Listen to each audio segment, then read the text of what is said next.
Um, and then also anywhere in the country. I know during the summers I still travel around and meet people and go places, and I'm always up for any type of clinic or anything like that. I So. just started recording. I didn't know I was supposed to. Marie's texting me. Oh, that's good. So now we're officially recording this show. Sorry, I gotta give some shout outs. Brady's on here, and Oh, nice. Mike and Sherry Garner are on here. Oh, great. You guys need to come visit. Hey, It's been too long. and Mike Gardner, a great story about him. Mike Gardner is, if you guys ever watched my firsthand show on fuel, we actually visited Mike and Sherry Gardner in the Delta, and the offshore boats that we're running on, that's Mike and Sherry's boat that we're in. So Mike's actually more famous than you know. So he's a great friend of ours from Stockton, and when we go out on the fast boats, that's who we go with. We go with Mike and Sherry. So very cool. And Jordan. then Brady, also let's talk about Brady. Brady is with PDX Wake out on the West Coast there, up in the Portland area. And what's up, Brady? Maurice wants you to take your teeth out again so it's on record. Okay. Pull them out. Okay. So that's it. They're still gone. They're on a little retainer. So. Jordan's asking me about how often I ski, which is ironic because I actually have a little Aussie trick skier that's staying with us for the next couple months or weeks. She's been down a few times. So since she's here, Kobe and I both have felt the need that we need to be out on the water skiing. So we went out and tried to do air tricks on our trick skis yesterday. It's not pretty. And then we had a slippery slalom contest today, which is running the slalom course on your trick ski. Pretty slow, but shortening the line. I won. But it felt so weird. I felt like such a retard. Like I don't ski very often anymore. If I want to be on the water, I want to be training and doing what I'm doing, which is wakeboarding, and that's what I want to do. So if I get a free break in our schedule or something, I don't think I'm gonna go grab my slalom ski. And I actually just sold my jumpers, but it's just only when people like really beg me. If we have a bunch of skiers around or something, then I kind of want to do it too, because then it's fun. Daniel Watkins came out with Josh and Ike and a bunch of those guys, and we all slalomed. Now that's really entertaining. Ike was doing front flips on the slalom ski. So. Dude, he's crazy. Yeah, he's nuts. But it's actually funny because in the last year I think we had Daniel, Josh, and myself skied, and that happens about once every 5 years. So now I am skiing a lot more now because we're at ODEB. But at the time we had skied about 5 years prior to that, so it was pretty entertaining. I don't know who Duff is, but I'm gonna give this to you. Who's the better water skier between us two?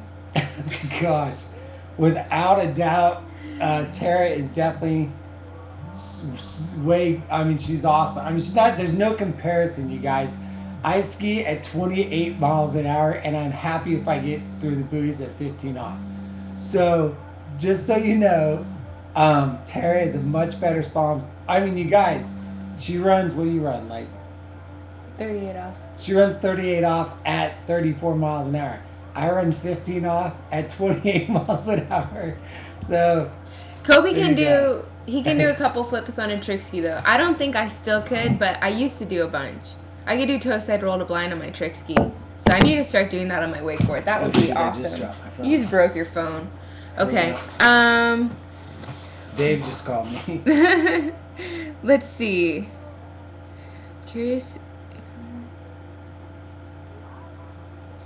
I'm curious if Kobe learned some of his early futuristic water jumps from riding in a DeLorean. Absolutely did. Actually, a buddy of mine, Mark Lester. That's from Mark. That's why. Okay, I was like, I don't know who this is. That's Mark Lester. The funny thing is Mark Lester had a DeLorean in high school. So he actually used to pick me up when I was in junior high in a DeLorean. So that's where the DeLorean comes from. So yes, I did learn it in a DeLorean. Let's see. What was the funnest trick that you take together that was wakeboarding related? What's that? Funnest trick together, wakeboarding related. I don't know. Funnest trick together? I don't know what that means. Maybe it was trip that was wakeboarding related. I think it might be maybe funnest trip. Yeah. Okay. That we've gone on? Yeah. We haven't gone on that many together. The thing is actually now that we run the lessons and stuff at OW, one of us is typically there. John Bemis is also there all the time, but like one of us typically has to stay in town, so we really don't get on many trips together. So one of us is gone, one of us is staying there. So a lot of the trips we've gone on, it's been not together. Not together. Not that many wakeboarding related trips.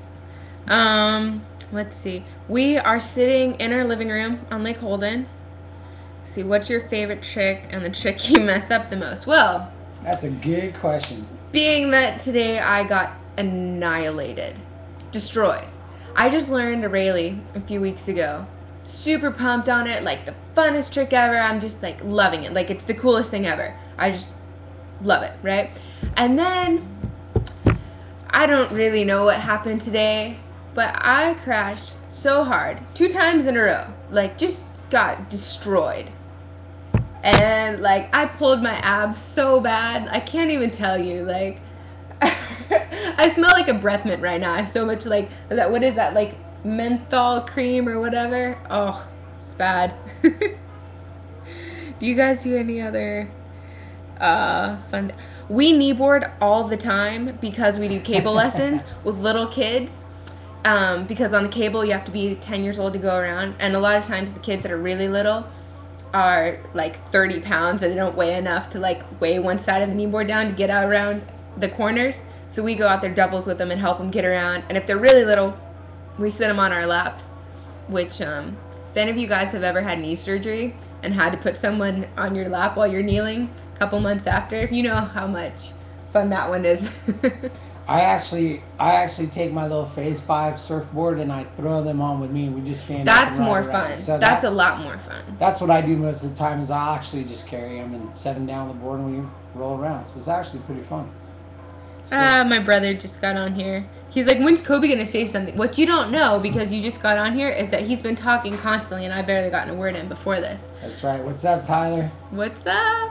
He's playing baseball for Florida Southern right now, so we're stoked to have him back in Florida. He was in Louisiana before, and that was just too far.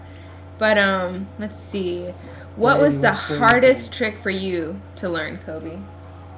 Oh gosh, you know what? I had a hard time learning off-axis tricks. That was a time when Sean and I were living together, and I think I was just trying way too hard. Where I learned them was we had a fun box that we made out there. Trevor actually made it. It was Trevor, Jerry, Sean, and myself living together. We built a fun box, and so where I learned to do off-axis tricks was off little kickers, and then I took it to the water, and basically I was just trying way too hard to do the off-axis the whole time. So that was a hard trick for me to learn. And chrome ups, I was never really good with chrome ups. I'd done a few, but I was never really consistent with those.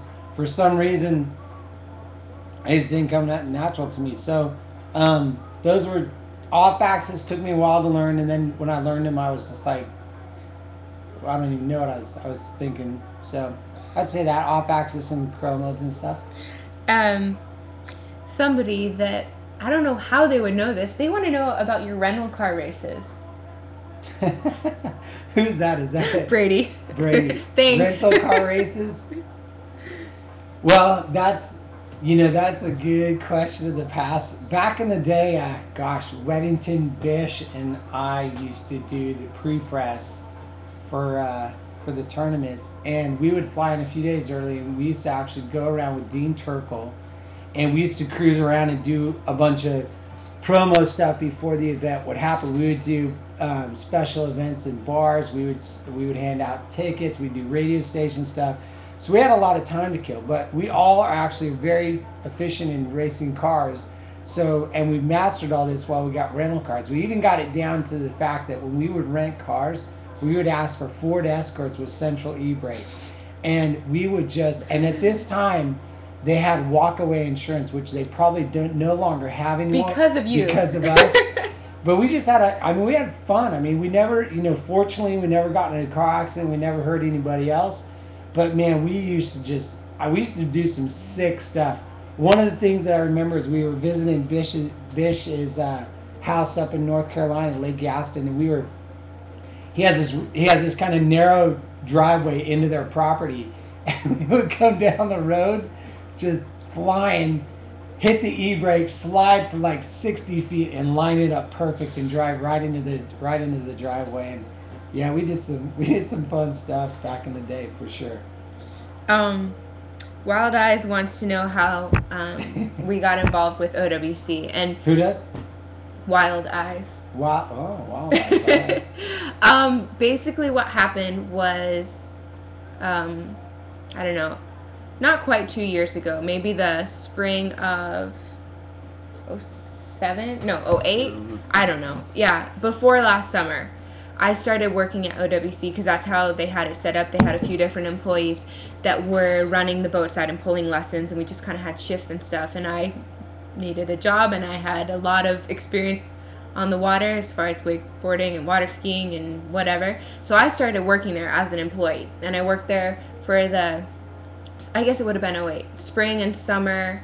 And as we got about midway through summer, Renee had been really happy with how things had been going, and he and Kobe had a long history of Kobe, helping them out from the beginning and just always working together and just had a good relationship. So he came to us and offered to, start a new deal out there. So we partnered up with them actually September 1st last year. So we've been there a whole year now, and we do all the coaching, and we have a camp house that we have people come and stay, and then clinics, just whatever. We're out there all the time. Yeah, and John helps us too. John Beavis. Oh yeah, John's out there now. He's so good. But you guys, OW's awesome, man. As far as being able to go there every day and play and ride, I mean, there's no better spot. I mean, I love being there, and it's awesome. I mean, like today, gosh, I got on the water 4 times today. He's a hard worker. Mm-hmm. Yeah. It's all training and research. Dude, and he came home the other day and he's like, man, I just need more playtime. That's what I need. And I'm like, really? What'd you do today? And he's like, well, I wake surfed, I rode the cable, I went go-karting, racing go-karts, and then we went out to Cocoa Beach and we surfed. I'm like, more playtime, huh? It's exactly what you need. Yes. Dude, Blake Merritt, what's up? Hey, why don't you tell Blake about the board you ride? And I read. Oh, okay. Did he ask? Yes. Okay. Hey, Blake, what's up, buddy? We both ride the O'Brien clutch, which has been in the O'Brien line for Mine's actually the Vixen, but it's the same. Oh, okay, I'm sorry. Hers is the Vixen. Mine is the clutch. It's by O'Brien. Mine's 142. I've been riding the same mold for probably going on about 4 years now. It's a great board, very consistent. We get a lot of people to try it out at the camp, and everybody loves it. It's a simple board. It's very predictable, and it's awesome. You can do anything and everything on it. It's great for the rails and great for the wakes. So that's the board we ride. All right. Kobe, this is for you. Okay. You've seen some of the best wakeboarders in the world. Who would you say is the best woman wakeboarder as well as the best men's wakeboarder, in your opinion? Great question. I have so much respect for so many guy riders as well as girl riders. As far as the guys go, guys that have blown me away, it's been through the years. I used to love riding with Jerry. Actually, let me go back to the beginning. Probably the guy that I have the most respect for, and probably is the guy that really got me serious about the sport, made me understand what board designs were all about and different shapes, is Eric Perez. Eric Perez is still a good friend of mine. We chat all the time, and that guy is a stud. He's definitely the guy that I look up to, and probably one of the best wakeboarders ever, and just a great solid guy. So Eric Perez, got it, Jerry Nunn, Sean, the guys that I lived with, Keith Lyman, those guys were guys that I was really close to, and You know, Rathy's killing it now. Just the guys that I get to see. You know, I get to see so many other guys. You know, like Brad Spencer. Brad's a guy I ride with every week out at ODEV. He's a phenomenal rider. And so the respects, you know, I have so much respect for so many different riders, and it's all at different times. So that's it. As far as the girls go, you know, Tara is incredible. She's very, very talented on the water. I have a lot of respect for her. Dallas Friday, I've always been impressed with her. She's amazing. So got a lot of respect for her. And then, you know, Nicola and Ramey, it's great because they seem to step up the sport as well. One of the girls I have the most respect for and will always have is Andrea Gayton. Yeah. Andrea Gayton is a girl that used to ride with me on Full Tilt, and phenomenal rider, just a very cool girl. Somebody I definitely miss that she's not around anymore. So those are some of the people I have respect for. What was the first boat you ever rode behind? Oh, the first boat I ever rode behind. Very good question. The very first boat I rode behind was probably a Supra on Donner Lake. But the very first boat my parents bought, the first wakeboard boat they bought was a Ski Nautique, and it was the Ski Nautique from Hawaii that pulled the first wakeboard world championship. And my parents bought it, and they had it shipped over from Hawaii, and we had it at Donner Lake for a lot of years. And basically, it was my brother's and my boat that my parents got, and we loved it, and it was great. It was a Ski Nautique, nothing special. I don't know, 18 feet long, and we didn't put any weight in it or nothing. I learned how to do Rayleighs and back rolls off that, and it was a regular ski boat with no weight in it, nothing, and a low pylon, a stretchy rope. Dude, Jordan, I'm so glad you're on here, Jordan. This is making my day. He wants to know about your stand-up jet skis and what they look like. Oh. They don't actually look like what Jordan just wrote, I promise you, but one of them almost died. He was on his deathbed just yesterday? 2 days ago? Yeah, Daniel Watkins filled it up with water. Daniel Watkins shot it and tried to murder a jet ski. Jet ski. Okay, so here's the deal. Since we started out at ODEV, we've had a boat out at ODEV, but we don't have one here at the house. So I got kind of bored. I was like, hey, you know, we should definitely get something that we could use for the lake. So I was like, no better thing. My brother used to race jet skis and ride jet skis all the time back in the day. So I was like, that's it. I'm going to get 2 stand-up jet skis. So we went out and got 2 stand-up jet skis. We happened. I don't know how they fell into our hands. Total old school style stand-up jet skis. One of them's like this bright orange with ghost flames on it, and the other one is got some neon stuff with Budweiser stickers. And like from the old Pro Tour days. Oh, yeah. Like full awesome. 80s neon, like... Yeah. I'm trying to think who you'd... Like Carl Roberge looking. Like, yeah. But anyways, they're so much fun. We just took them out to Bish's house on Saturday and took them out there and rode around. And like Ryan Davis was on it, Daniel Watkins, Bish, myself. And it's awesome. Like you ask most people... When was the last time you rode a stand-up jet ski? And they're going to say probably 10 years ago. So I'm bringing back, the stand-up jet skis. Let's see. Before we were wakeboarding, when I was growing up, I played a bunch of different sports, and so did my brother. But I got mostly into soccer. I played soccer through high school, and then, of course, water skiing was, like, fully my life. Kobe and I boxed a little. That was fun, like boxing classes. And now we mostly... just wakeboard and OWC-related water sports, and we go to the gym a lot. Kobe plays basketball, and you used to play everything, though, right? Like football, rugby. He's tough. Let's see. Funniest wakeboarder alive. Hollywood. Sean. Yeah, Hollywood. Absolutely, Sean Murray. Hollywood. Let's see. Dave wants to know how long it was after you blew your knee out that you were riding again. That's me or you? He wants to know you, but I think that's kind of a riding or like fully like on it. It's different. I think I got on a wakeboard at 9 months after my surgery, and then I got starting riding better about a year into it, but I did not kind of kick into gear until 2 years after my surgery. I woke up one day, I said, that's it, I'm not wearing the knee brace anymore. I just went out there, started charging it, and was fine, but it was just... You said it was like 2 years though, huh? It was 2 years almost to the day. I just took it off and said, I'm done with it, I'm ready to move on, and that was it. But it was about 2 years until I truly felt solid about riding again. Let's see. Wild Eyes. Yeah. Kobe, basketball, football, as you were growing up, like, could you have taken those seriously, or? Actually, to be honest with you, I thought I was going to go and play pro football. My dad played for Notre Dame, and my brothers played.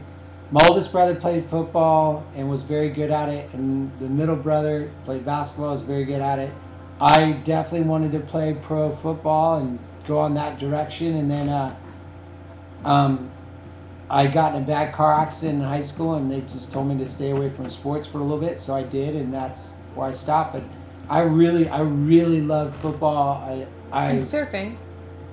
Yeah, but I didn't surf much when I was growing up. Okay. I loved it, but I didn't surf much. But I did play football very serious, and was hoping that I'd do something with that. But there I am. Okay, let's see. For me, with my knee, I was allowed to get on the water just standing on my board at like 4 months and start jumping the wakes 5 months, something like that. But I had some more things go wrong and had to have another surgery. I right now am around 2 years from my first surgery and feel like I'm not thinking about my knee every second that I'm on the water. But this summer has really been kind of a comeback and starting to get new tricks back between events and just happy to be out there. Austin Kaufman he's very adamant about wanting to know what kind of boats we have and if we like the Mastercraft X15. We run nautiques out at OWC. We've got the 230 wakeboard boat and a 196 ski boat. I personally have not been behind the X15. But we've got a really clean wake where we are. We're pretty pumped on that. I am. I've been behind the X15. Hey, Austin, the X15 is a great boat. Every boat out there has the ability to weight it right and to get it dialed in. So one thing I can tell you is don't overweight it. Most of the time, a lot of people make the mistake of putting too much weight in their boat, and they do more harm than good. So, just think about that. Play around with it. Robin. We constantly adjust the wake every day, all the time for every rider. So. And dude, Matt Kermy, no freaking way. That's awesome. Dude, I used to ski with Matt, like, fully, like, from when I was really young, like, all growing up. I have not competed in a 3-event since Worlds 2005. That was the last one. And on the plane back home, I was kind of like, hey, maybe I should try wakeboarding. Like, flying back from China. My mom was like, what? And I got back and just kind of decided I needed a break, needed some time off. And but I didn't want to be doing nothing. And I'd always kind of not wanted to try wakeboarding in case I should blow my knee out or something and still be wanting to water ski. So when I didn't have anything coming up, then it made sense to go ahead and try it. And then I just loved it and got so much support, and just people were so encouraging and inclusive, and I just totally fell in love with the sport. So let's see what else. So what do I do off the water? Yeah. Matt, great question. I do work out a little bit, but if I do, it's real mellow. I don't lift a lot of weights. I do more of just kind of stretching as I lift. And then I play basketball. I surf. I ride jet skis. I go to the flow rider. I go to Typhoon Lagoon. I go to the go-kart track. I just try to have fun and do physical things all the time. But I don't, especially now, I don't really cross train. When I did back in the day, I did a lot of light weights and just I boxed a lot. I just tried to do things to keep my weight down. Okay, I'm trying to catch up here a little bit. Maurice, Kobe lands back mobs every time you ride. So the last time you wakeboarded a couple days ago, back mob, switch back mob, Pete, 7, the works, every time. I'm so jealous. And then Vic is hilarious. Matt's asking about Vic being here, and he's like, Victory. "What's up, dude?" We call him Victory, and we love Vic. Awesome. He's funny. He's hilarious. We're a little bummed out that he's leaving. I know. He's been down here for 3 months, learning a lot of tricks, riding really good, and he's great, man. He's a lot of fun. He cracks us up. Brad, I'm not doing cortisone shots.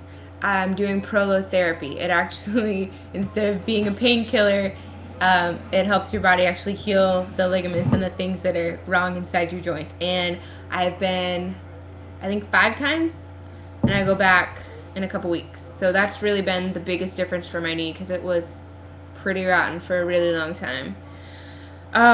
Kobe, what do you eat for breakfast? Tara, why don't you tell me what I eat for breakfast? Wait, I'll say. I come out every morning, and my lovely wife here makes me a bagel with egg and cheese on it every morning. Just about. And then the day she doesn't do that, she has some cereal stuff for me. I used to get like Frosted Flakes. And now it's like Fiber One. Now she's got me on a little bit better breakfast diet. Okay, so full tilt for life is Anthony Monaco. I cracked your code. I know it. He asked, "Who's your arch enemy when it comes to cable riding?" Cable King or Shoe King. Dude, Twan, man. If you guys don't know the Shoe King, you gotta look it up on YouTube. Look up Shoe King on YouTube. You'll be amazed. But yeah, Anthony lives out here on the lake on Holden. And, dude, he so called you out. He wants to know if you're drinking Malibu right now. I don't know what you're talking about, Twan. The glass is empty. Let's see. But Anthony, I will say, he beat me at the Slider Spectacular, which, by the way, Sophie is the lovely girl at the desk. She puts on the Slider Spectacular. Hold it over here. I'll change the video. She actually puts on the Slider Spectacular. This year it's October 24th, and Anthony Monaco has to defend his title. He's got to defend his title. He beat me last year. I went down with honors. He beat me. I got second. He got first. And if you don't know who Anthony is, show up at performance. He'll be the one still wearing the medal for first place. That's Anthony. For like 5 months after that, Kobe was getting taunting text messages like, "My medal looks really good on the top of my Christmas tree," and stuff like that. Yeah. Let's see. Do you want to come over and help me polish my first place medal? That's a typical quote from Anthony. Okay. Hold on. Let's see. Whoa. Hold on. Okay. How do you recommend trying my first invert? Boat, speed, rope length, etc.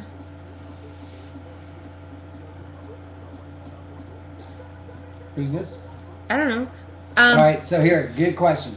How do you try your first invert? Well, typically, most of us these days, the higher end pros or whatever, they're running about 80 feet plus line length and going between 24 and 25 miles an hour, okay? We all ride about 23-foot boats. So if you're in that realm, the best thing to do I wasn't a big fan of slowing down too much because I always felt that I knew the pop and the lift at higher speeds. But typically, if you do want to slow down your boat speed, then definitely bring in your rope length. So you just bring it in, a 5 foot, or basically you're going to bring it in 5 to 10 feet. You're going to slow down your boat speed to where you're comfortable, but you still want to be able to plane the board out. You still want to be able to load it and lift. But the typical back rolls that people learn is a heel side back roll or a tantrum. Those are typically the first ones that you're going to try, and go with the ones that you feel comfortable, that you see yourself doing. And so when you're working into that, it's great to video stuff and watch it back and compare it to people that are doing videos, or that are on the videos. So compare that, but slow it down a little bit. If you do, shorten your rope a little bit, and then go for that back roll or tantrum, whatever's feeling more comfortable to you. While you're in your coaching mode. Okay. Chris Jones says he can do a heel side switch roll to revert off the kicker at ODUP, and he wants to try switchback mope. What does he need to do? Switchback mope on the kicker. Okay. On the kicker at ODUP.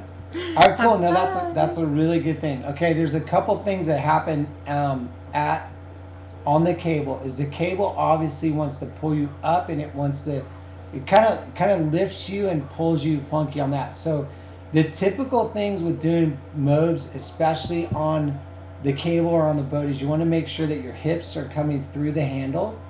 So you want to make sure that any pulls that you do, you're going to have 2 hands longer, especially on the cable, because the cable wants to lift your hands up. So you want to make sure that you're resisting that and keeping your hands through your hips. So you got to be real strong, and everything is a good strong pull, but a smooth pull and a long pull through. So just think about that. If you're trying switch mob on the cable, think about that you want to make sure that your hips are rotating through the handle by taking typically your back hip and pushing it through the handle, and keep a long solid pull, because the cable is going to want to pull that handle up and away from you. So and mob tricks, the spin is late, so do your roll to revert, then when you're coming down, hips, shoulders, and hands pull through. Okay, I'm going to take a few of these women's wakeboarding questions. One about pushing it to the next level. I think, well, you know what? I'll take them both at the same time without feeling the need to be pretty and ride well. I think most girls that are like heavily involved in athletics, like growing up, having sports be a priority, I don't think that the idea of like being pretty as a priority plays as much an effect as when you don't have a sport that is so important. I think, obviously everyone wants to look good. They don't want to look bad. Even the guys don't want to go out there and be like, man, I looked ugly, when you see a photo or something like that. But I think that it's not as important.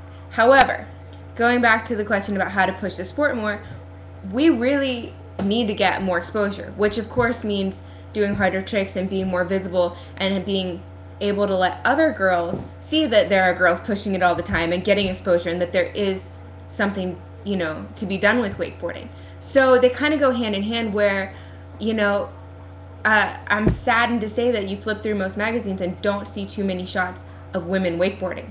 You'll see the girls on the sidelines, they're watching in their bikinis, but I would hope that as we're pushing the sport more and starting to do some tricks that maybe we hadn't done in years past, that we could get a little more, time and exposure and stuff and recognition, and whether it's a combination of beauty and brawn or whatever you want to call it, but I think it's really just getting us out there and seen more and recognized. Okay, what's up, Tyler and Corey? Dude, put your leg down, crotch shot. Thank you, Murray. He said get off the phone too. Sorry. Okay, let's see. Matt Kermy. He said get off the phone. We're welcome in Knoxville. Mostly you, because you have such awesome style. Dude, I'm so stoked you're on here, Matt. Okay, let's see. Pete. Hey, Pete. I'm so glad you're on here. He wants to know about the latest and greatest from O'Brien for 2010. Oh, gosh. Well, a huge improvement in our bindings. That's going to be number one thing. We got the new O'Brien catalog right here. Dude, we're on it. Actually, good things for... Should I find the wake surfing? Actually, there's so many good things going on for 2010. A lot of them, which I don't even know if I'm allowed to say yet. But there's some great things going on with marketing. Kobe and the... Here we go. There's that. Actually, I've gotten the new foam surfboard is amazing. It is actually so easy to learn on, really fun. The new clutch board, I've gotten a lot of compliments with that. I've had that out at the Hold on, I'll get it up there. Jordan did a great job on the graphics for that, but that board has actually been doing really good. We got that out. It's really hard. You can see the graphics backwards. there. No, I'm not doing a very good job. There you go. So that's actually gotten a lot of really good response so far. So the colors have been great. Tara's board's doing well. Also, we got John Ryan out at OW with us on O'Brien. And the bindings. We had all the new stuff out at Expo with the new binding line. Should and I put everything. those up? Yeah, put the bindings up. I'll be just a second. And that's probably the biggest improvement for 2010 is the bindings. And then there's also some marketing things that we're working on as well right now that are going to be phenomenal for next year. So we do have quite a bit of changes going on. Okay. Yeah.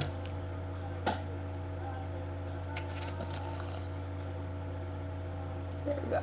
All right, I'll switch it back. Okay.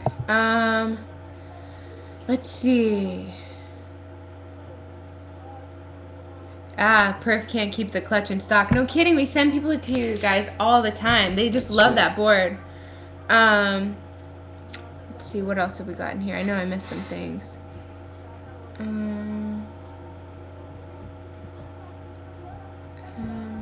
Oh, there was something up here about surfing.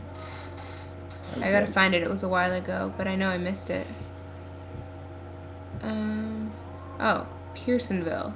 Kobe, I surfed with you and Charlie at El Porto, California. Oh, shoot. Hold on. I missed it. It moved. Oh, Porto. Wow. Yeah, a few years back, and just stayed at Charlie's house in Lake Holden for Surf Expo. Missed you. I surfed HB Pier on Saturday. I got some great waves. Blah, blah, blah. Hola from Huntington Beach. Joe Pearson. Oh, cool. Hey, Joe. What's up, man? Sorry, it took me a while to get to. I actually wrote it. Actually, about surfing, a lot of the wakeboarders, we all surf, we all love to do it. We actually go out to Cocoa Beach quite a bit. We also go to Typhoon Lagoon here locally, which is phenomenal. It's the pool out at Disney, and it's humongous. So fun. Tara went with us. She's surfed 3 times in her life. She did awesome. She's got scars all over her back to prove it when she slid up on the beach over there. Okay, I got warned before we went that, okay, you know how the bottom of those wave pools are like sandpaper and they're really rough and you don't want to let the board go on them because it'll like destroy the board. Well, I'm out there like borrowing Aaron Rothy's board and all of a sudden I get like super shallow and I'm like, oh no, I don't want to like break his board. So I just like rolled off and totally took it to my back. And yeah, I've got some nice marks that people are always like, what's wrong with you? Like, what are those white marks? Why are you all scraped up? But I gotta tell you, I've been looking forward to this for years. Yeah. Let's see, Joey Sheets, Sugar Shane, myself, Perry, Brant Walker. We got a few other people. We're flying to California in the middle of October, and we're going to surf Santa Cruz, Santa Barbara, El Porto, Huntington, go all the way down to San Diego, see the guys from Alliance down there, and then drive back up. So we're going to actually surf the whole West Coast. That's where I grew up. That's where I grew up surfing. So we're going to do a whole trip on the West Coast for about a week, hitting a bunch of different places, and I'm very, very stoked on that. I can't wait to do that. So I love surfing. What do you think is the personality trait that is most important to being a pro rider? Oh, perfect. Okay, here's the key thing to being a pro rider and making money as an athlete. Find your niche. Find your niche, okay? Like, it might be tournaments, it might be clinics, it might be designs, it might be coaching, but find your niche. You got to find that niche because there's so many talented riders out there these days. But you know, there's just so many avenues that you can actually make a career out of it. So you have to find your niche. It doesn't matter. I've always told guys that your riding is just a bonus. So you know. It could be video parts, it could be a number of things, but just find where you stick out and you'll make a career out of it, and that's where the careers come out of it. But I think more than anything, as far as one personality trait goes, it's being personable. That's the main thing. You have to be able to talk to people. This is not a sport for people that are stuck up or full of themselves or anything like that. Like, you know, you can call it humility or whatever, but it's really being able to talk to people and have a nice conversation that gets people to want to be around you and want to have to do with things that you have to do with, basically. Exactly. Dude, Aaron is the best cable operator ever. I'm just agreeing there. Ever. He's awesome. Let's see. Sophie! Ha! She likes our OW sticker. Oh, wait. My idea. Sophie, just so you want to know. Hey, you guys, Sophie is online. She's the one that is in charge of Slider Spectacular. This is her tournament. He did this once before, but it's for your benefit. Sophie's online, so you guys, when you go to OW, make sure you ask Sophie about Slider Spectacular. It's a great, fun event. So hey, Sophie, what's happening?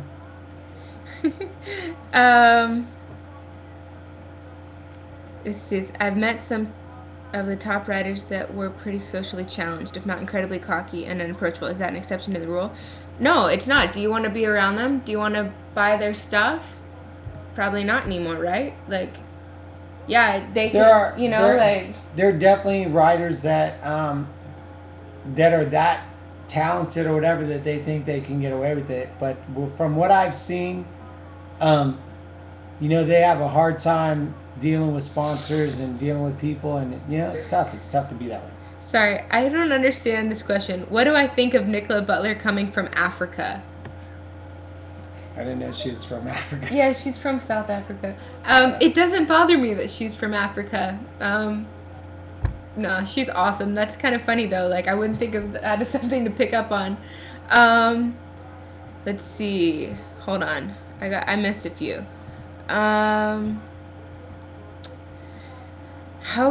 Oh shoot, I missed it again.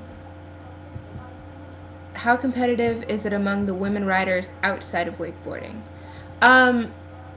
Not, in my experience, very at all. Not very competitive. I mean, like, obviously, in an event, we all want to do our best, but everyone seems to be on really great terms, and there's a group of us here for a while that all had a Bible study together weekly, and then afterwards we'd all go ride together, and, like, that was really my first experience. It was a couple years ago, riding with a bunch of other girls, and it was amazing. I mean, like, they were going like, hey, your 3 looks good, why don't you try 5? And they would teach it to me, and I'm going like, what? I'd only been wakeboarding, maybe 6 months or something, and I was so amazed with the other girls in the sport and how, just inclusive that they were and wanting to just ride together and have fun and, build each other up. Let's see, hold on. Where are we both from? I'm from Florida. I grew up in Groveland. My parents had a ski school out there until I was 10. So I fully grew up immersed in water sports and everything I learned when I was 3. Kobe, where are you from, honey? I'm from Sacramento, California. Been out in Florida for about 15 years now. So my family's still out in California, and that's where I grew up. Don't you think the Aussies have better attitudes than the riders from the States? I'll tell you, the Aussies are great, man. They're a lot of fun. We have a lot of good friends from Australia. Josh and Kate, Daniel, Chancey. Chancey's from Seattle. But anyways, Josh, actually, I just talked to Josh tonight. He's in Australia, and he's coming back here maybe in a couple weeks to do some work. And so it's great having those guys as friends and going over there. They're very hospitable. So it's good to know the Aussies. Sorry, hold on. Brittany, Cody, when did you?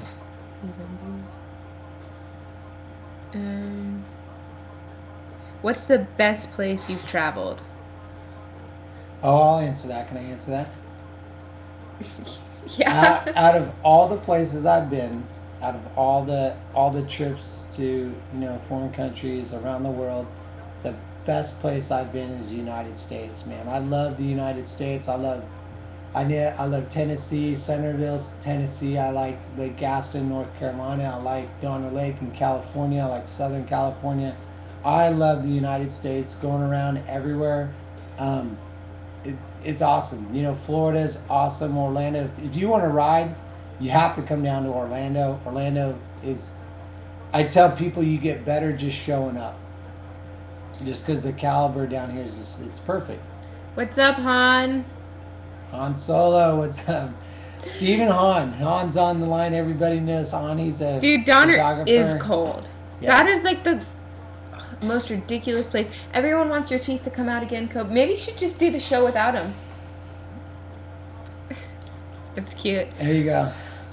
Let's see. I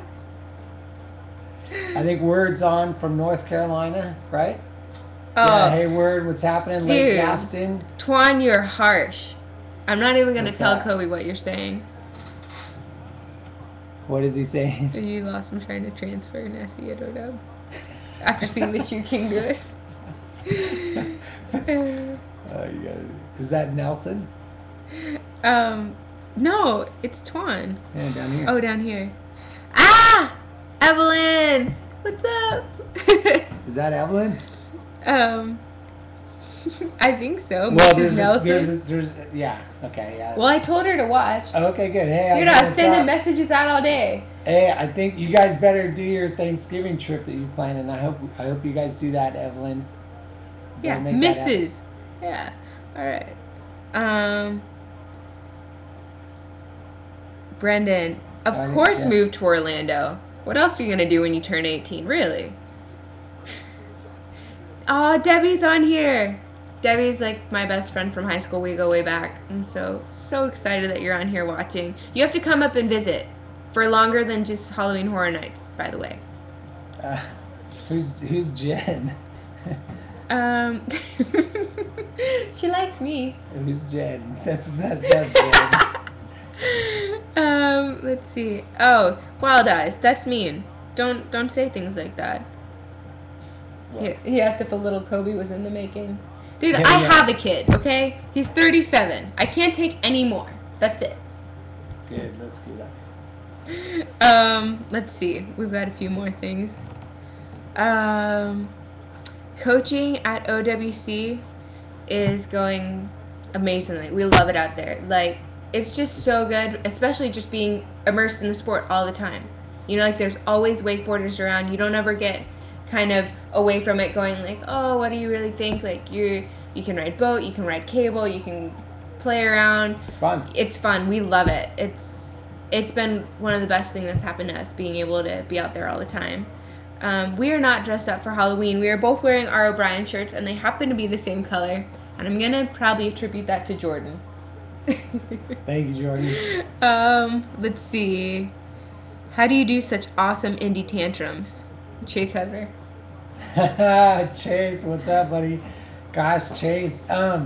Chase is one of the boys too, man. We did a lot of riding together when we were growing up. Chase and Matt and gosh, I don't know, any tantrums. I don't know. Just charge it and go for it. But Chase is awesome. Hey, Chris, I'm glad you tuned in. Chris put on all of the USA Wakeboard Nationals single-handedly by himself this year. Nice work. Poor guy. Yeah, poor guy. I hope you're still alive. Front to fakie. What? Hold on. Or Indy nose pokes pointed back at the wake. What's that? About that. What's that? Let's see. Wish I could do toe front like Kobe. Who's that? Somebody that says Murr, but they're debating whether it's actually Sean or not. I don't know. I believe him. Toe side front flip. I usually don't do those. Those are fun though. It's crazy though. I can't do it wake to wake. I have to do it hard and go at it and land in the flat. So the older I get, the less of those I do. Are you gonna be a pro kart racer? Is that Renee? It should be. No, it's Han and Jordan. Oh gosh, man! If there's any possible sponsorship out there, I think O'Brien should make a go-kart, and I'll race for him. So yes, let's talk to Pete about that, and let's talk to Pete about getting a go-kart for O'Brien, and I'll race it. I'd love to. Our stroke meter is at 208 right now. That's awesome. Is that good? I think so. I'm happy about it. Great. Hold on. Let's see. Dude, Murray, I totally believe you. What's that? If it's him or not. We've got some more things. Oh, trampoline. Right now, there is not a trampoline at OWC. A lot of us go to the tramp place and get coaching with Ryan Jones. But I have heard rumor that it will be at OWC with Ryan Jones. Rumor. So that would be amazing. Ryan actually has it set up with pads all around it, and he has a really, really, really nice trampoline. So that's where we go. We're actually going there this week to jump with Ryan, and man, you want to get dialed in and really get technical with the inverts and spins and flips and all that stuff. Ryan is awesome, man. The guy's a stud, and definitely get in contact with him and get out there to the tramp place. Murray's proving that it's him because he told me that he taught me something lately. Okay, hey Murray, what's up?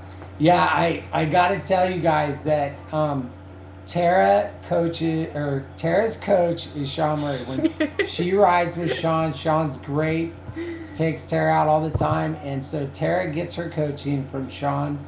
And I got to tell you a great story. So Tara, this is right after Worlds. I'm working at ODub. I worked there for like 3 days. Okay, 2 days Tara goes off, does her own thing. 2 days later, she comes back. First trick off the dock, pulls out, comes back in, busts a nice Rayleigh, lands it, no problem. And I'm like, wait, what? What happened here? Where'd you go? What'd you do? And she's like, I learned how to do Rayleighs with Sean, and 2 days knocked it out. So it was very, very cool. Sean's awesome, man. It was awesome. I'm like, hey, I just want to work on something new. And he's like, oh, what are you going to do? And trying to guess stuff. And I was like, no. Yeah, it was awesome. I was very cool. So excited. Very cool. Alyssa, we don't have a trophy room. My parents have one back at their house for all my skiing stuff. We have scrapbooks. Kobe has a big scrapbook sitting right here. And I think most of Kobe's stuff is with his parents or his grandma, maybe. But here, I'll tell you a funny thing is that I have more go-kart trophies than I do wakeboard trophies. So if we had a trophy room, it'd be full with go-kart stuff. Let's see. We closed to our open toe. I had an interesting experience where I will only wear closed toe bindings now because I got my toe run over by another wakeboarder and I had to go to the emergency room. This was almost a year ago, doing something stupid, but riding doubles with someone that was brand new to wakeboarding, and they carved into me with my open toe bindings and sliced my toenail off, and I had to go put it back in the nail bed and get stitches, and it was the most horrifyingly stupid thing that I will not wear open toe bindings anymore. However, Kobe loves them, thinks that they're amazing, and he's never been run over, so I like open toe bindings because I have a size 12 foot, and it just seems like the bindings look really big on the board, and I like open toes, and I like my bindings to be really loose and flexible. I don't tighten them down, and I just like them with big padding. Like I ride the Lynx, the O'Brien Lynx, and they're perfect. That's all I need. I don't like big, bulky, high bindings. I want them real simple and thin and light. Chase, I'm not purposely ignoring your questions. I just keep missing them, and every time I scroll up, someone writes something new, and then it moves it again. Let's see. Rob, Michelle. Dude, you guys should come to us to come wake surf because we're working, so we can't come wake surf over there. What'd Chase say? I don't know. He wrote like a bunch of things, but I missed them all. Are you sponsored by FloJo's? Hang loose. Hold on. See, it keeps moving. Talk about the hook. I don't know what that is. Get it straight? I don't know. I'm missing stuff. Have you ever been to Bull Shoals? No, I've never been to Bull Shoals. Jen. Oh, you're getting a trampoline. Awesome. I would say start out, I don't know what your riding level is, but I would say start out just jumping around on it. Like, it's good for you exercise-wise, jumping around, and start feeling where, like, the peak of your jump is, because that's where you'll want to start doing your tricks. A lot of times when you're jumping on the trampoline, you want to start doing things like as soon as you leave the tramp. Wait for that top moment before you start spinning or flipping or whatever, and that'll be the most accurate to where you want to do things on the water. Kobe, you want to tell us about our winter specials coming up? Yes, actually at OWC, we decided to, because the economy is doing what it's doing, we decided to put some better pricing in for our camps with accommodations. up for October, November, just to try to get people down here and make it more affordable for everyone. We've definitely taken a hit with sponsors, and we also think it's fair to, with the economy. I study the economy and what's happening. And what are the specials? Oh, sorry. Our specials are for our 3-day camp, which used to be $975. It's going to be $699, and then so our that's 5-day housing, food, 3 sets a day on the boat, all-day cable pass, the works. Mm-hmm. And then 5 days. 5-day camp is going to be what, $1375, which it usually is $16. So we've cut it back quite a bit, just to hopefully encourage people to make sure they can make these trips and come down and see us. And so the economy's struggling, so we're going to try to make it easier for people to come see us. Chase is leaving. Bye, Chase. Good seeing you. Bye. Han, I miss making you cookies. Come back and see us. I almost made some tonight. Kobe, as soon as I walked in the door, was like, I know you want to make cookies before we get on TV. And I was like, there's not enough time. But I was going to try. And then he was like, no, I understand. So, Sarah does get make here. Amazing cookies. Where can I find info on the camp? You can go to OrlandoWatersports.com for info on the camp. It has everything on there. OrlandoWatersports.com. Top right, hit on the coaching and stuff, and it'll take you to more information on. Dude, Debbie wants to come to the. Oh, see, Sophie put it up there. See, yeah. I'm so glad you're on here. Who owns OWC? I don't know. Actually, there's a bunch of us that own OWC. Let's see: Jeff, Dave, Jacob, Tara, Kobe, Aaron, Curly, Sophie, Kate. Absolutely. We all own it. That's how it works. That's how it works. Let's see. What is it like on Lake Holden? Lake Holden is awesome. Amazing. We love it here. Kobe lived here for a while before I did. It's right next to downtown. You can see it from our house. It's usually pretty calm. Not a ton of people ride on it, but honestly right now I don't know that because I'm never here. I'm always at OWC. I got to ride here before Worlds, which was so fantastic to just go out our door and just ride it. And you can run a bunch of different lines. It's pretty long. It's great. It's so good. Do we want to... Let's see. What's that? Doesn't Necrasson? Yeah. Greg lives on Holden, so does Dallas and Josh half the year. Actually, I think, I don't know if Greg and Anthony have been on the lake the longest, and I don't know who got here first, but when I first started looking at property, I actually asked Greg, I was like, hey, how's the lake, and is there enough room for both of us there? And he was like, absolutely, man, come to the lake, it's great. So Greg was the original guy on Lake Holden. Anthony also. They were the 2 original guys here, and now there's about 4 of us on the lake that ride, quite a bit. Well, the Radical Riders are on here. Right on. Hey, asking Rob, about Michelle. How to come back after a bad fall. And being that I got demolished today, I feel equipped to answer that. But no, mostly I think it's really important that if you're physically able to get right back up and even just ride around the lake, that you should. That it's really important that you don't... It's not ever fun to come back to ride again and have your boots still laced up because you got ejected and you never put them back on, and you just get reminded of that. I think that... I know that it's probably stupid, but I know that I rode after I got a concussion once. I didn't realize it, but I was like, no, I want to keep going. Like, just to, jump the wakes and feel like that wasn't the last thing that happened, I think you just do it. If you can't, if let's say you got injured, then when it is time, really just ease yourself back into it. Be happy that you're out there wakeboarding. Don't be reliving whatever happened before, and just work your way into it till you feel comfortable to try things again. Let's see. You missed a lot. Go back. I know. Okay, hold on.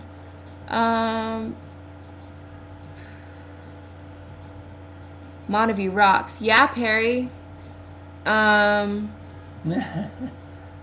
Yeah, it does. I don't think I missed that much, actually. Okay, good.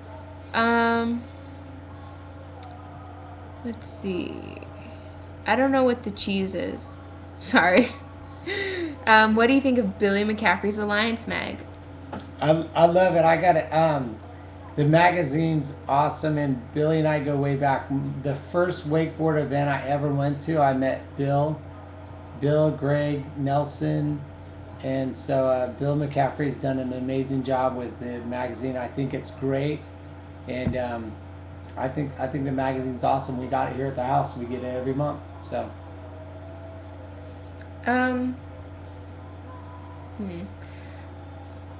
Jen's asking me who the most underrated pro women's rider is. And I don't think that I have a solid answer for that, because I think that we all are. You know, there's a few girls that get some press when they win, but for the most part, I think most of the girls that are competing and that are out there, you know, just busting themselves trying stuff and working it and trying to be committed to the sport are underrated, not getting the coverage that that's necessary. So, I don't know. Do you have a different answer for that? No, I think that's pretty accurate. Han, we miss you too.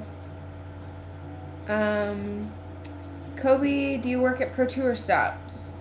I do. You know, sometimes when we had O'Brien there, I did, and then also I do a lot of stuff with Say I Won't Clothing. So typically, this past year when I did go to tour stops, it was with Say I Won't Clothing. So I worked those events. I don't compete on the Pro Tour level anymore, but I do like to go to them and check it out and be around old friends and see people.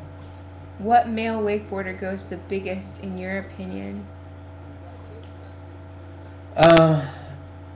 You know, I would say, you know, Keith Lyman comes to mind. You know, he goes big. I love his style. Travis Cook goes really big. Shout out to Travis. You better be watching. Yeah, Travis goes big. You know, there's a lot of guys. You know, Nick Davies went pretty darn big when he rode on the boat. So anyway. Is that my dad on there? What? He wants to know when Kobe's gonna give him some more cool used T-shirts. It's not your dad. No, it's probably your dad. It's my dad. Hi, Dad. Are we going through the closet anytime soon? You probably can. So Dave, we'll go through the closet. That's funny. Let's see. Where's the future of the sport going with this economy? You know, the first thing that comes to mind is cable. Absolutely cable, because especially in Europe, they're all over the place. But they're getting to be here in a lot more locations. It's cheaper for people to ride. Like, I don't know about you guys, but I'm not about to go buy a wakeboard boat or think that, you know, that every single person could put fuel in their wakeboard boat every day, because right now that's pretty impractical. But I know that you could go ride the cable, you know, get a pass or, you know, pay $20 or whatever and ride the cable, and the more conscious that they have of that, and those sites that are already set up can be very visible and draw big crowds. Yeah. So I know that in Europe they've already, you know, discovered that, but I see more and more people riding cable because boats getting more expensive. And there's going to be a lot more cable parks throughout the United States in the next couple of years. But also boat companies, I think, are already starting to, you know, look at the important stuff on the boats and maybe not overbuild. I know Malibu's doing that with their access boats and stuff. So there's a lot of stuff that I'm sure the boat manufacturers are going to, you know, get back in the market. And, you know, there's still good companies, are, you know, to do boat manufacture stuff. They'll make the boats more affordable, I hope, and you know, we'll still have that as well. So, but definitely, you're going to see cable being a lot more accepted. Let's see. Wake Girls is on here. Such a great website. The more stuff that's on there, the better. I check it all the time, and I love seeing the videos and photos and stuff. Jordan wants to know how often we wake skate. I wake skate every time I do a cable lesson, because it's easier than putting the boots on when you're going to help someone, and you can put little kids like on the board with you and help them ride around. Hey, you know, somebody did say, as a rider going real big, Dean Smith. Oh yeah, for sure. Hold on, I know. Do you remember the Bud Tour? Oh yeah. I think, was it Bud or was it Coors Light? I think it was both. I think it switched. I think I was around with both of them. So. Let's see.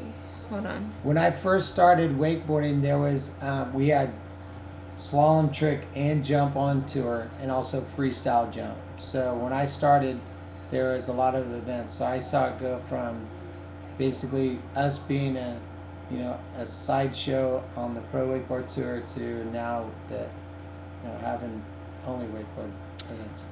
We got on Stoke Meter because Maurice called me one day when I was driving the boat and said that they had been getting good response with the girls, and that since I was coaching and stuff like that, that we should be on. So here we are. And I like the format. I think this is good. The being able to chat like this and just answer questions makes it fun. The water at ODUB, I don't know the temperature, but it's not as hot as most summers because we had a ton of rain this year and it stayed pretty cool. It's been really refreshing. This time of year is really nice at ODUB. It's been really good. Looks like Sophie says the air ODUB is 77. Yeah, so it's nice, perfect. Not even 80. I don't think it ever did get that hot. It was pretty nice. Let's see.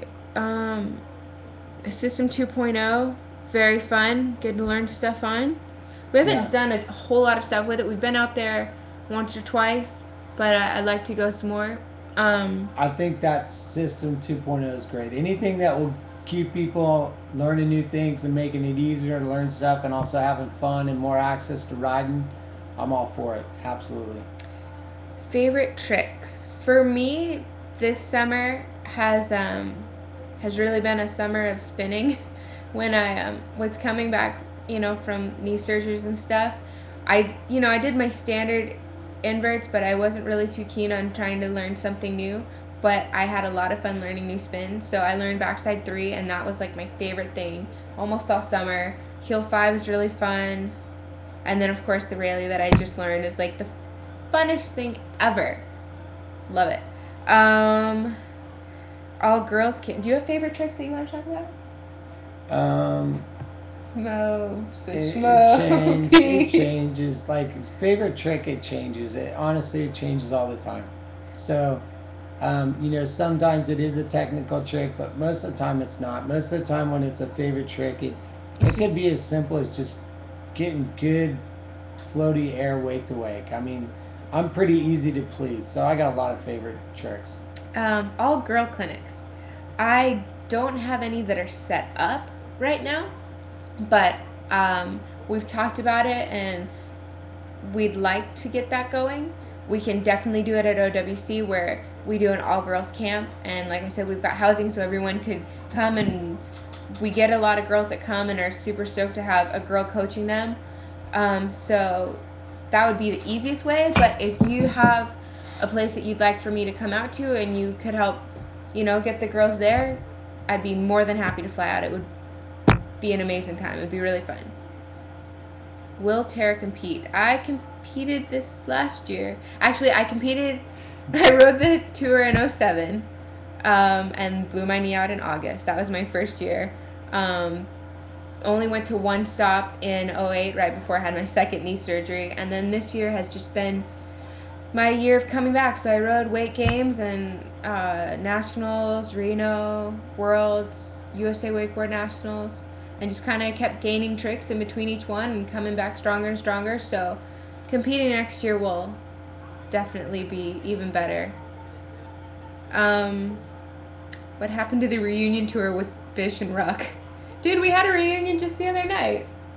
Yeah, we had a reunion. What do you mean the reunion tour? The Fantastic Voyage? Is that what you're talking about? Let's see. What's that? What do you ask? I don't know.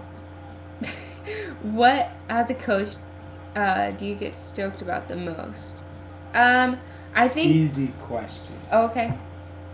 The question is what do you get stoked about the most being a coach? Is teaching somebody else to be a better rider and to learn something that would have taken them a long time to figure out. That is the best thing. It could be as simple as a wake jump or as hard as a mow. But if you can teach somebody to get through a new trick quicker and faster and understand it. That's the best thing ever. But you got to, timing is very key being a coach. I mean, I must say, if you would have asked me 5 years ago if I'd ever want to be a coach, I probably would have said no. And it's because I was too focused on my own stuff and things that I was doing. But now, I love it. Keeps me in the boat, keeps me around the sport. I enjoy it. And that's probably the best thing about being a coach is your timing. You gotta, you gotta be ready to coach and really give it 110%. I think it's when you see the light bulb go on in someone's head. Like, literally, when you explain something that they all of a sudden get, and they're like, that's why it works, or that's why it didn't work before, and they get it. That's, like, the best. Because I think it's really important that you explain to people why you're telling them to do something. If you tell them to let go with one hand, and they're like, I'm holding on, and you're like, no, this is why, and all of a sudden it works, and they're like, why haven't I been doing this all along? I think that's the most gratifying, because you're like, oh, I explained it good, Kaysen's on here, giving me crap about having a skiing background. You have one too, buddy. I know it. I saw Kaysen right in there. Yeah, he saw you slaloming or trick slaloming or something. Dude, Jordan, Kobe does lineovers all the time on his wakeboard. Like, every set. All the time. Anthony would be impressed. Yes. Brad goes telling someone to stand up. That's because I tell Brad to stand up at the wake almost every set that he rides, because he gets bent over. And then when he stands up, it looks perfect. Like on his Pete Rose. Jordan, you're... What? Let's see. Alright. I don't want to know about Jordan's mom and sandwiches. Hold on. Oh, the chick flick. It's actually kind of funny you said that. I was actually super stoked to have been included in that. That was my first year ever having been on a wakeboard. So just knowing, I don't know if I even had 10 tricks, probably less. So even just getting to, ride with everyone and get a small section was awesome. I have no gripes about that at all. I'd be stoked to have another one filmed soon. See, what else have we got? What else do you have? Kobe has a stack here. We have Twix bars in case he gets hungry. Yeah, Twix bars. I don't know. I just grabbed a bunch of stuff. Just I guess the main thing is.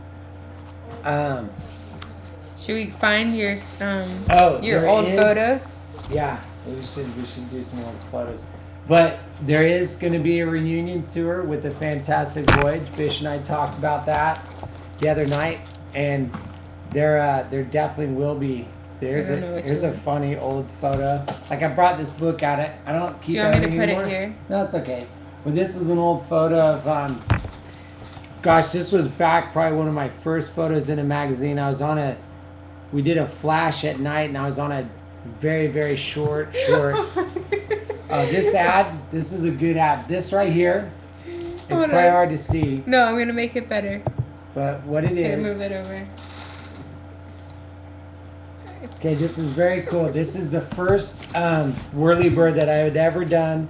It was for a 2-page Arnett ad, and Bill Doster shot it. And it was the typical last shot of the day. Let me try one more. And it was the first whirlybird I'd ever done. And we ran a 2-page ad with Arnett with that. And then this is a very cool photo from the past. This is my bus and Chris's bus. That was the start of the Fantastic Voyage. That was the first year we did. Wasn't my first year on road tours, but it was the first year of the Fantastic Voyage stuff. They wanted 12 Honkies Part 2. So do I. That movie is amazing. I love it. It's so much fun. When we were driving across country, I used to just have it in the...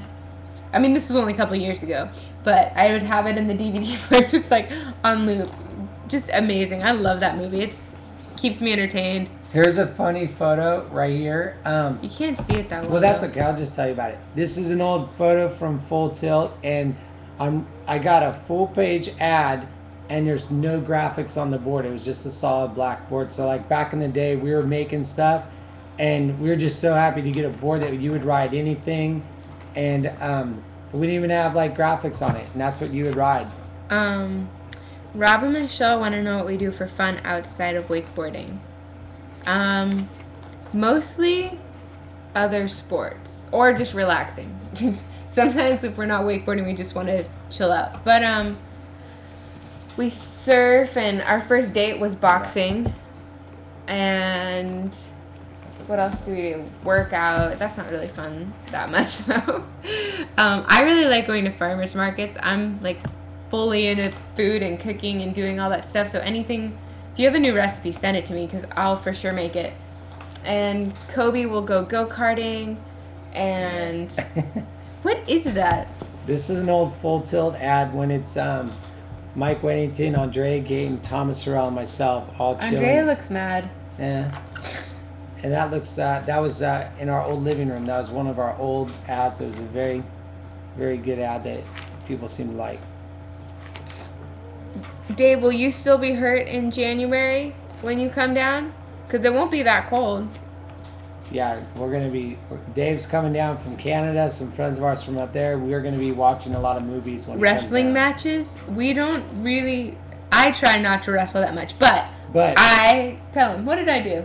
Well, she did trick me and yanked me off the couch. But check this out. To the floor. I won $1 on that. But you know what? I am so into wrestling right now because Wes Briscoe is the #1 wrestler, and I go watch him every chance I get. Front row. He's awesome. Wes Briscoe, old wakeboarder, now killing it wrestling. And like, I'm getting these shirts made that say Wes Briscoe is Superman because he is. So that's why I thought I'd never be a wrestling fan. Now I'm big time into it. It's awesome. It's very, very entertaining. They were fully setting us up for that, and I didn't get it. Yeah. Oops, sorry. Dude. Let's see. Actually, we like wake surfing a lot. Oh, this is a funny photo. Of you and your ripped abs? No. Or how small? Who is that that's by you? Here, I'll put it up. This is a photo, and then right next to me, here, about 2 feet shorter than me. I'm trying. Yes, you can. Oh, yeah, there you go. Other way. Okay. Who's that little guy? That's Randy Harris. Well, he's about 13 years old or whatever. I got a lot of funny old photos of everything. It's pretty entertaining. Let's see. The best ones are when I'm on directional boards. Sophie, I would love to be your coach. Will you come ride with me? Sophie is now, when you watch her off Big White. She's doing 3s now. Sticking it. Doing awesome. Odeb's fun. I mean, we love just going out there. Even like today, we did a lot of lessons this morning and then just hung out there for a couple hours riding and hanging out and just spinning around and stuff. That's a cool photo. That's an old CAD drawing of one of the full tilt boards I worked on years ago. So kind of cool stuff you don't get to see all the time. Did you know you're Kaysen's hero? Kaysen is my hero. Did you see him tapping that box today? He was riding awesome. No, I missed it. But I've seen him many times. Let's see, Jen. Yeah, that didn't sound good. No, it didn't. I was like, what is he gonna say after tapping? Let's see. Help me judge slight respect. Dude, Kaysen, Kobe cannot judge because he will be riding and trying to dethrone Shoe King. Let's see. Jen, it is so important to have a good coach. Even if it's not, it's so important to have someone good to ride with. Let me put it that way. Someone that your personalities mesh with. Even if it's not someone always telling you what to do, but someone who can give you a little bit of feedback and encourage you. I just think that's so important. I know it's really frustrating when you ride with people and they don't say anything. They just kind of watch and they're waiting for your ride to get over. It doesn't, like inspire you to keep going. So I'm with you there. Daily rates on the cable. I don't know cable rates, but you can go to OrlandoWatersports.com. They start around $20. Yeah. They start around $20 and they don't go up much from that each additional hour you go. So for around probably under $30, you could pretty much get plenty of riding in there. And then also to let you guys know, there are some season passes. Oh yeah, there's winter specials with for some cable. specials coming up in October. So in October they moved up the specials on the cable passes. Like I think 6-month passes and stuff like that. Exactly like that. So if you guys are gonna do that, that's the best way to go, is to get those 6-month passes and just get the passes and you're good to go. But they've moved those up to to get more people in for the winter. Let's see. We go out to California every once in a while. We're not there as much as we used to be because we are coaching at OWC all the time. But when we do go, we should definitely set up some clinics and stuff when we go out there. Make it worth our time. And as long as there's water and stuff, we're good to go. Absolutely. Dude, Jordan just wants to hear all your car stories. He wants to know the craziest thing you've ever done in a car, or anything for that matter. Your craziest thing ever. All right. Well, I'll tell you probably the craziest and the stupidest thing I've done in a car. Is this 16th birthday? No, that wasn't. Another story. No, that wasn't good. The craziest thing I've done in a car that was controlled was probably high-speed bumps on the freeway. I'm not proud of it, but yeah, that's probably the stupidest thing I've ever done. Is when we used to have rental cars where we thought it was funny to bump each other on the freeway going over the speed limit. So just let your mind imagine. Did Sean almost wreck your Porsche one time? Oh yes, did Murray just say that? Yeah. Oh my, this is a great story, Jordan. You'll like this one. All right, so he's the flyer, Sophie.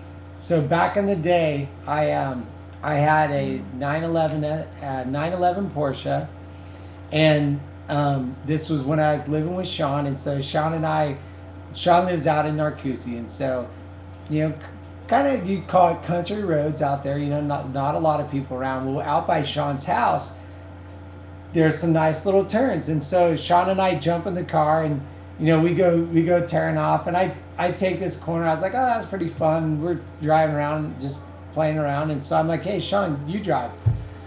So we go down, and I said, the thing you definitely want to do, Sean, is don't let off the gas. Whatever you do, just gas it. The more gas, the better. No problem. We'll be fine. Don't worry about it. So we go into this corner, and we hit the corner, and Sean floors it, and we start sliding and drifting, and there's a telephone pole right as we're going at it. We're flying, we're sliding, we're both kind of like, I don't know if we're yelling or what, but we go sliding past this pole, miss this pole in the gravel, miss this pole by probably inches, and Sean's white knuckled, I'm white knuckled, and I'm like, I didn't see that coming. He didn't see that coming, so we almost crashed my Porsche out at Sean's house when we were just playing around, driving around. But thank God we didn't crash that thing, and it all ended up working out good. But it definitely freaked us both out. We were not expecting that at all. Oh man, that was good. That's good stuff. I got a good car story. I got a real good car story. I can't say any names in this one. But we were out on the West Coast, and me and a buddy, we found this little hip that we thought it'd be really cool to jump and to see if we could do a backside 180. So we were coming into it backwards, turning the car and trying to do it at 180 in a rental car. So we do this. We're like Cat 180s in your car. So we were like, yeah, we're gonna have Kevin in the car. So we do this, and then about 3 months later, we get called into a certain office, and the guy's name that was on the rental car was not ours, and so he slides this bill across the counter for, it was like $3,400, and he said, he said, can you guys explain this? And we said, yeah, we can actually. That was what it was a bill for a new frame of a car in a rental car. The whole frame? Because we bent the frame in the car. So when we returned it, they realized that we bent the frame in the car. So we had to buy a new frame for a rental car. Gosh. Okay, off of car stories for 1 sec. Let me answer some stuff. Jen, I ride a 137 O'Brien Vixen. It's the same shape as the clutch that Kobe rides, and love it. It's pretty user friendly, like across the skill levels, as far as like beginners and then higher up. It's stable, but it's a good edging board. It gets good pop, soft landing, stuff like that. I ride closed toe boots. I'm not super picky right now. I've got a pair of Dallases on my cable board, so those are like the Skylab, and I have Josh's on my boat board, so the Vice. It's just I like all the O'Brien boots, and that's the board that I ride. I definitely want to start competing more in cable stuff. I did a couple cable events this year, and it's definitely the way to go. As far as, where the sport's headed, I just want to get out there as much as I can. It doesn't have to be all boat stuff. I like being on my wakeboard, so I'm having a lot of fun on the rails at OW, and more cable contests for sure. Kason, we will miss you. Hold on, there's more. Who started Say I Won't?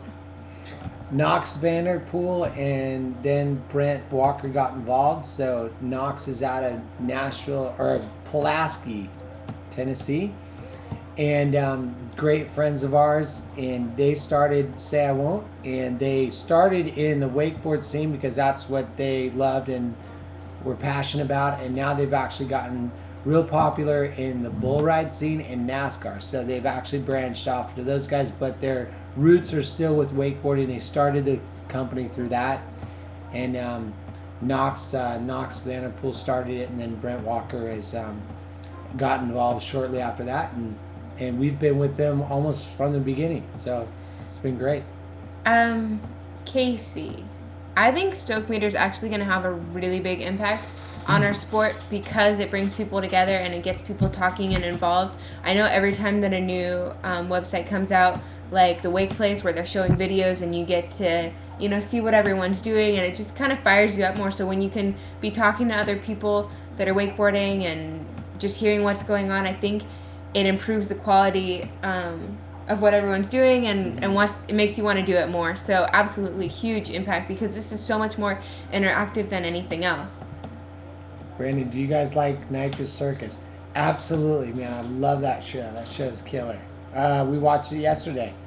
So, absolutely. Like that show, and this guy's awesome. What's this? Has Kobe ever breached a wake-related contract? Have I ever breached a contract? Honestly, I can't say that I have. I mean, there's a lot of stuff in contracts, but I've always tried to be honest with my companies, and to be honest with you, is a lot of companies that I've ridden with and have a lot of long-term relationships, I never have had contracts. I've always had a gentleman's agreement, and so I've always said, look, if I'm gonna be with a company, I'm gonna be with them. If I'm gonna leave, I'm gonna tell you. And so I've actually been treated very well from companies, but I also think that I've treated companies very well also. So it's hard to say if I ever have. I hope I haven't.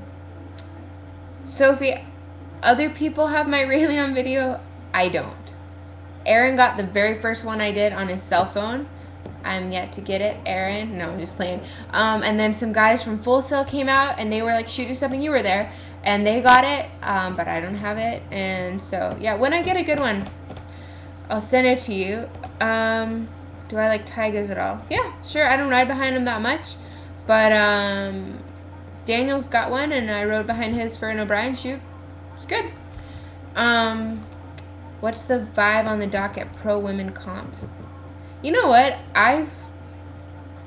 It's awesome. Like, it's fine. Everyone there is friends, and I don't feel like there's any, like, negative talk or sabotaging or anything like that. Everyone's always, like, kind of happy to see each other because we don't all ride together all the time. And then it's like, do good. And it's a pretty, like, upbeat vibe. I think it's... What's that mean?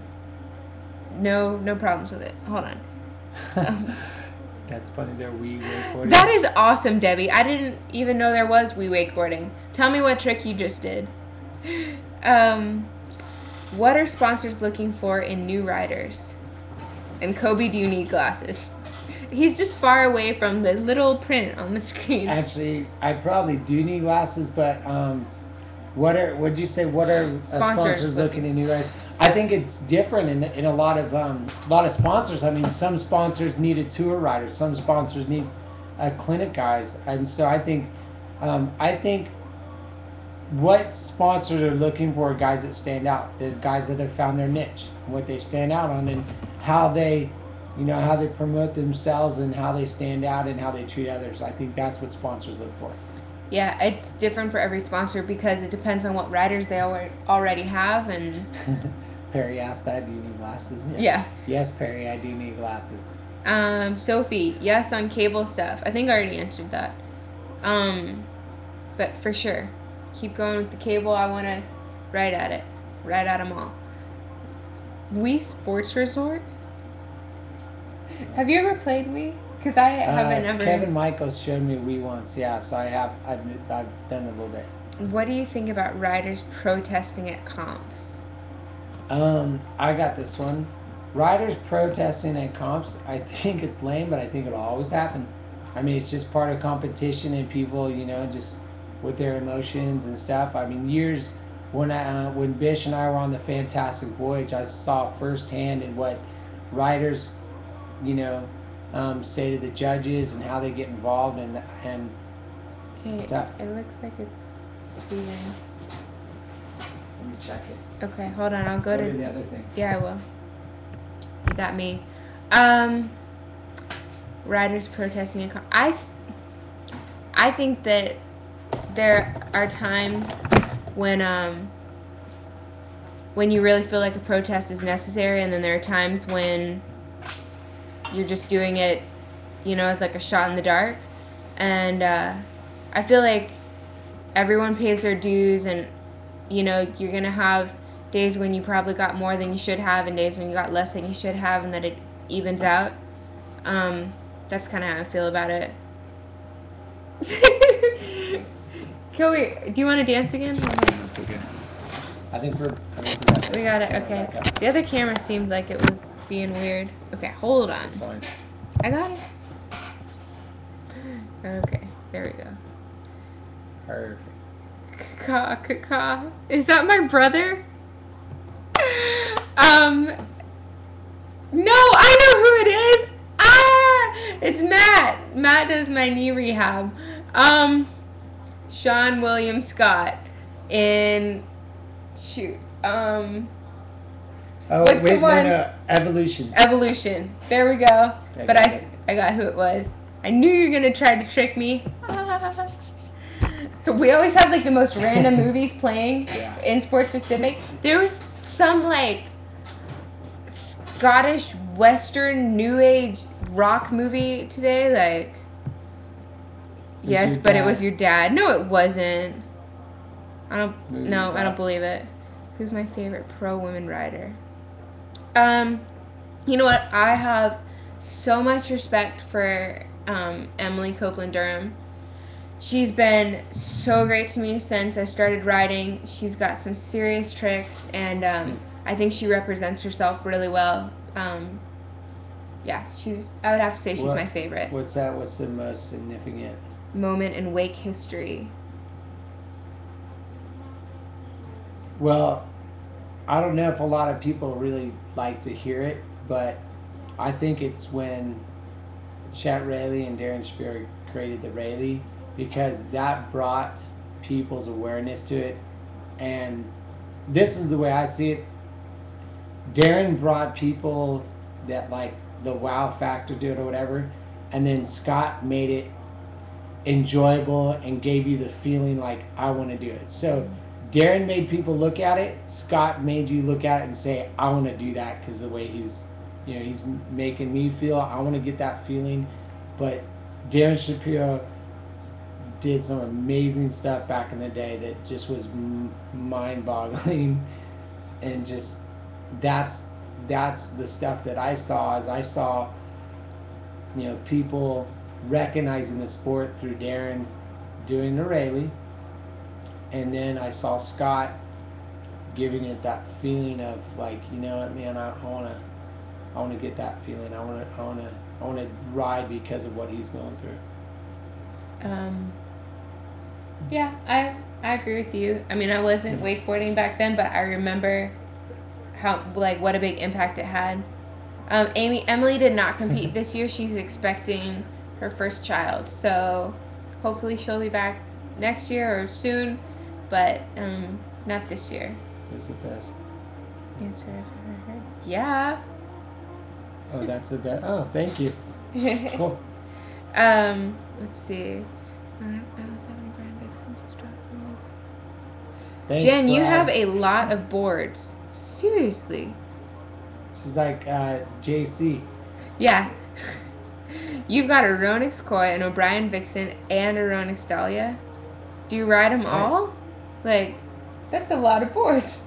Hey, that's awesome. Hey, they're guys that are very passionate about the sport, and they got a lot of different boards, and it's great. I mean, I think yeah, you're right. JC's the same thing. Yeah, we got friends that have boards like that. I think that's great. I mean, yeah, it's cool. I mean, having a variety of boards is awesome. I just figured out who Jen is. Yeah. From Hong Kong. Oh, no Jen. way. Yeah. I'm so sorry. I'm so glad you're on here. And we didn't even get to see you when we were in Reno. I hope you come back soon. Just order the Dahlia. Yeah, of course. I'm glad you're supporting us. I love it every time you come down here and ride with us. It's awesome. So, no, Jen from Michigan? Shoot. Well, we have another good friend, Jen, that comes and rides with us all the time. And she seriously has the same boards that you do. I'm sorry. Oh, well. What's the 3-stage? Who's that? Sophie wants to know if she rides the Dahlia or not. I don't know. What's the difference in 3-stage and continuous? Very good question. The difference between a 3-stage rocker and a continuous rocker. What we found that in a 3-stage rocker, the center of the board between your feet is flat, and then the arc goes up on the side, so the rocker's in the tip and the tail. What happens with the board is it gives it a planing surface. So what happens is when you come down on that board, it actually will stop at a point and it won't roll over to the nose. And so it gives it a planing spot of the board, but it also lets you feel when the board is hitting that off the wake and then releasing as well. When you have a continuous rocker, what happens is everything rolls to the nose of the board. So it makes it hit the rocker funny, and it also makes it lift the back end of the board, which makes it sluggish, but it also releases your fins and makes the board very squirrely. So a 3-stage rocker is, in my opinion, very key, and I think the rocker pattern in a board is more important than anything else that happens on a board. If you don't have the right rocker pattern, the board's going to ride funky. Do you want to start wrapping things up, or what are you thinking? I can go a little bit longer. All right, we can keep going if you guys still have questions. So, let's see. Oh. You can't give me one Suggestion on what to do over the next 7 months in preparing to ride again. Hey, Dave. Good question. He just had knee surgery. The best thing I found for me was to ride the bike. I rode a lot of bike. I did a lot of mountain biking. I rode a lot on my bike, and that seemed to be the best thing for me. And what I really focused on was keeping my leg in line. Like, it's funny, when you ride and do exercises, your knee wants to go everywhere. I rode a lot of bike, and I still do. So that's probably the best exercise you can do for a knee surgery. The other thing is that there will be a lot of days when you don't really want to use your leg or feel like you can. And I think a lot of times people get stuck just not doing anything.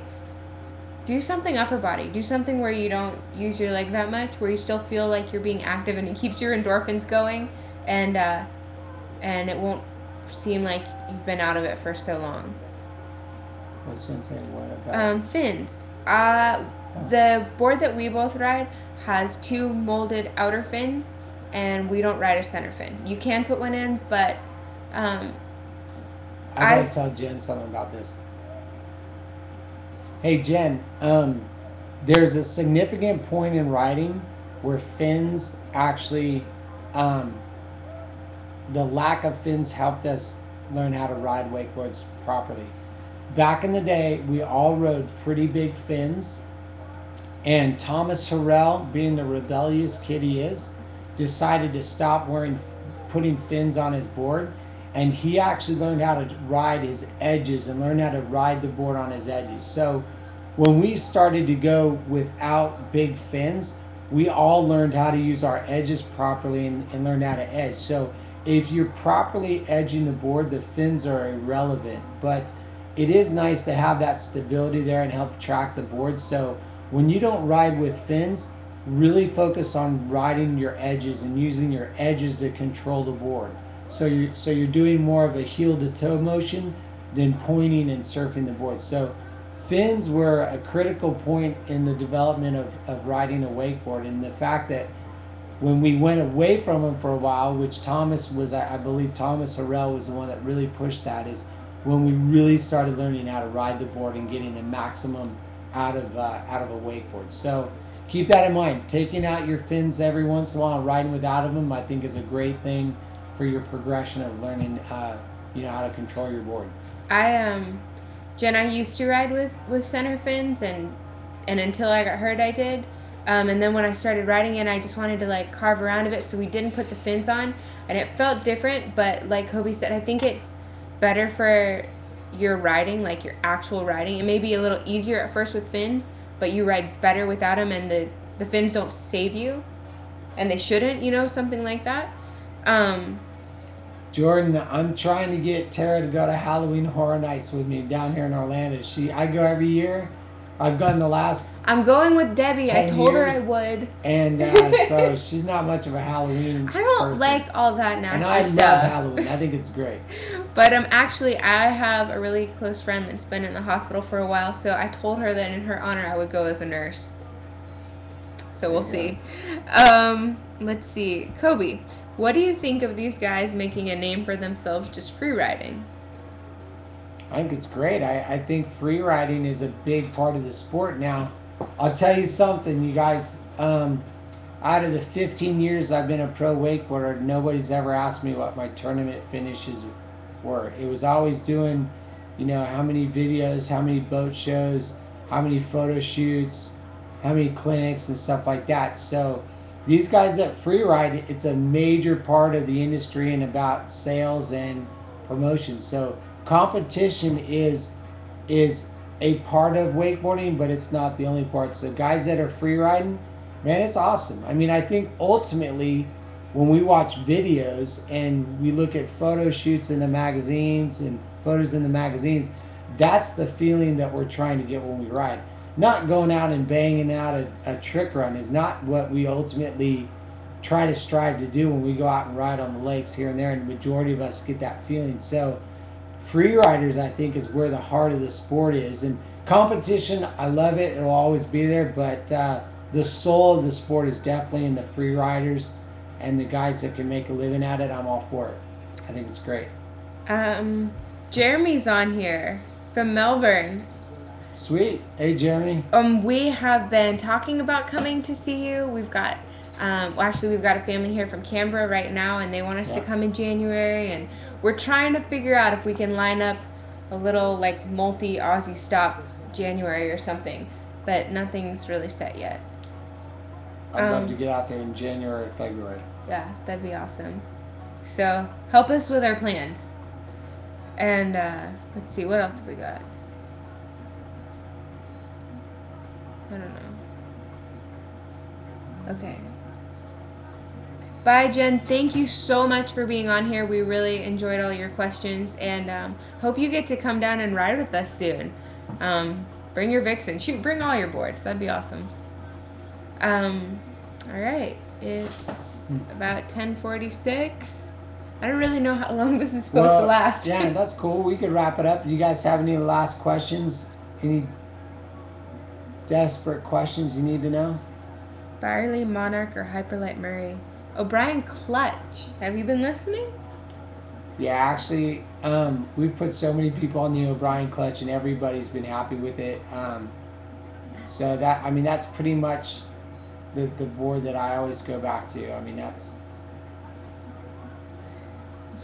My mom just informed me that the movie question really was Dad. Ah, that's funny. I thought, I'm Hey, like, oh, that Cindy. would be my family. And then, but Matt promised me he's going to come on and trick me. And we actually saw that guy in a movie today, in that weird rock movie, something. And I was like, man, he's being really sneaky. Can't believe he picked the same thing. That was pretty good.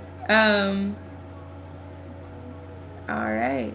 Oh, AJ, we're just messing. No big deal. Let's see. I don't know. I think we're good. I really hope you guys enjoyed the show. We had a fun time on here chatting with everyone, and yeah. Thanks, you guys. I appreciate it. We appreciate you guys getting on. I was a little nervous. I was hoping we'd get some people on. Hold on. I checked earlier, and we had like 250 that were on here. We're over 300. I don't know how many you're supposed to have, but awesome. Thanks, you guys. We appreciate it. Had a lot of fun. And hopefully we'll be asked back to get on this. But the main thing is I hope everyone feels free or feels confident enough to come up and say hi to us when they see us around, and definitely come down and see us at ODub. And we'll be there. Come ride the boat, cable, whatever. Yeah, we appreciate it. Thanks, you guys. Thank you. I don't know how to get off of here, but I'm going to start hitting things. So have a good night. All right. See you guys.